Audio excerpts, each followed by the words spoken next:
Hey, this is Gabriel, Blackbelt AC Heating and Electric. I'm taking this video before and after. Customer always complained that the unit never cooled the house correctly. Obviously this is a bad install to begin with. This is the only return that she has. It's a 4-ton unit.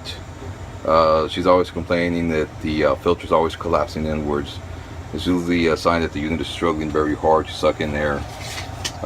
We can see the plenum there, and then we see all of these flexes on the floor, which is not done correctly. See a change over there.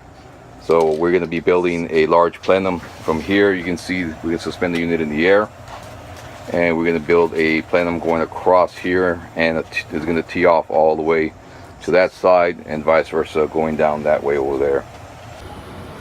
Hey, this is Gabriel, Blackbelt AC Heating and Electric. This is the after. You can see a huge difference to what the homeowner had before. She's already advised me she's seen a huge difference on how the air feels. You can see how we suspended the unit in midair. Our secondary drain pan as well, we also suspended it here. We have a float switch there. We added 3 more returns to her to what we originally had, but this is like night and day to what the homeowner had. And you can see how we split up on the unit here.